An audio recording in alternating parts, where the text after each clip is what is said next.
Guy, how closely do you think your performance today justified Scott restoring you to the starting 11? Yeah, look, I think I did all right. It was good to be back in the starting 11. It's been probably a long 7-8 weeks since the Eastbourne game. Obviously, I had 30 minutes at Chippenham.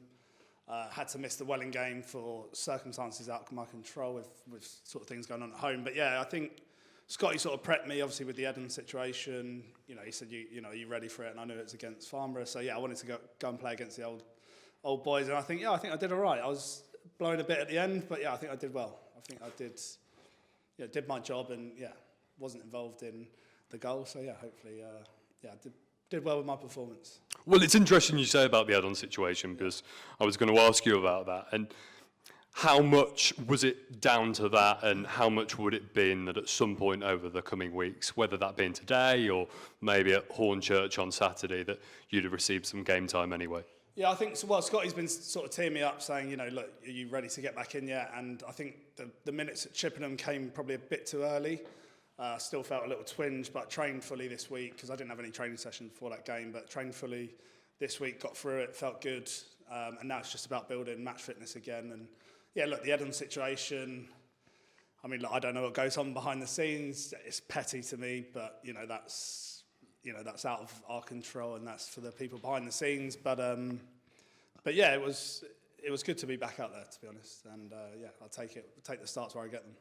What was it like facing those your colleagues as recently as January, and particularly playing for Town at home with Neil Baker in the opposite dugout? Yeah, no, look, it's good to see everyone. Good to see all the good faces. Most of the people at the club are brilliant. I like to, see them again.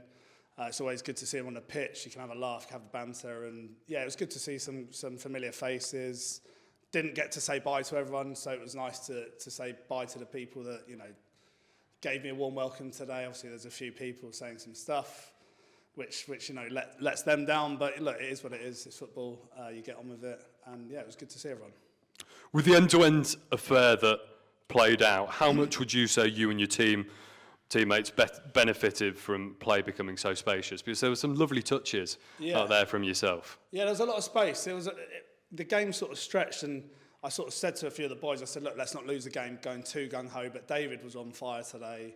He was getting at their left back, which I think he had a bit of a torrid time against David, and David was on form, and the spaces opened up. I mean, for me, when the spaces opened up, I could have done without it because coming back for the first game, I was blowing a bit. But yeah, the spaces opened up. There were chances.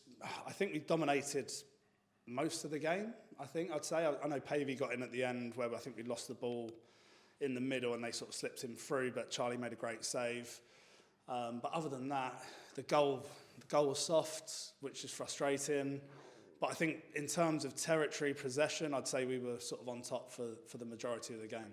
It's interesting you say that because I thought you looked right at home with a number of times that you had the space and you were able to travel with the ball or cut inside, one of your counterparts. And finally, the Rebel Army is gutted by Dan Bayliss's injury news, which came to light in midweek. Yeah. How much impetus does that give you, especially as a fellow centre-half, to uphold Dan's standards? Well, look, Dan's a massive loss. He'd be a big loss to any team in the league. So, look, he's had the op. I think it went well. I think he'll get back stronger. But look, it's down to us now, us as centre-halves, to step in when we're needed, and for us as a team to sort of carry it through now to the end of the season. And look, hopefully Dan will be back stronger next season, and yeah, we'll kick on again. On to Hornchurch next week. Thank you very much, guys. For that, yeah.